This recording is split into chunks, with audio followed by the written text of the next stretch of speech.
There are those who say that yesterday's vote at the UN General Assembly granting Palestinians new status as a non-member observer state will undermine negotiations on a two-state solution.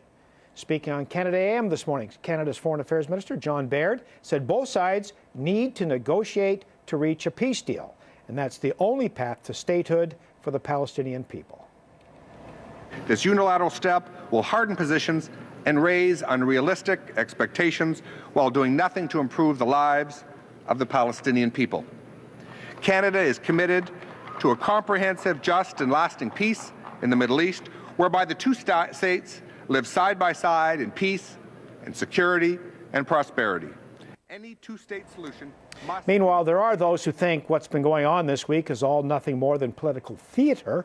Joining us now is Shimon Fogel, the CEO of the Center for Israel and Jewish Affairs. Good morning, sir. How are you, Dan? I am terrific, thank you very much. I'd like your take. What have you seen this week? Let's start with the vote at the UN in the General Assembly. What does it mean to you? Well, it's not even a question of what it means to me. I mean, for me, it's, as you described it earlier, it's really political or diplomatic theater. The question is, what does it mean for Palestinians? And the only test really that matters is, does this particular initiative advance their aspirations and legitimate desires in any meaningful way? And the answer, frankly, is no. The minister got it right. Direct negotiations between the stakeholders really is the only way to advance legitimate Palestinian aspirations, bring Israel peace. And these kind of developments really serve as a distraction from the focus on the need for direct negotiations. The Palestinians continue to call their living circumstances in the Middle East an occupation. They say they shouldn't have to negotiate a land of their own. They are living on their own land, and that they're being occupied by Israel. What's your response to that? Well, look, one can have lots of different takes on history, and it lends itself to multiple different interpretations. The reality is that the international community had already weighed in on this.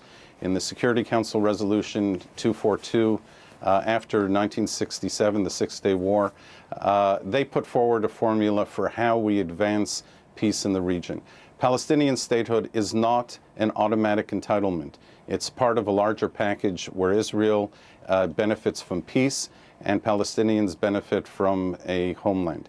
And the only way to achieve that, according to 242 and every successive resolution and agreement that came subsequently, is through direct negotiations. So, frankly, Mahmoud Abbas would be better advised to focus his energies on finding a way to engage directly with Israelis in final status negotiations than seeking to circumvent that through these kind of really meaningless gestures. So, as you're no doubt aware, what happens on the international stage, the rhetoric on the international stage, is very often intended for a domestic audience. And when you look at Mahmoud Abbas's position at home, he's essentially been supplanted by Hamas.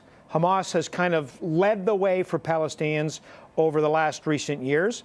Abbas has to get back in this game. Maybe this is his way of doing that.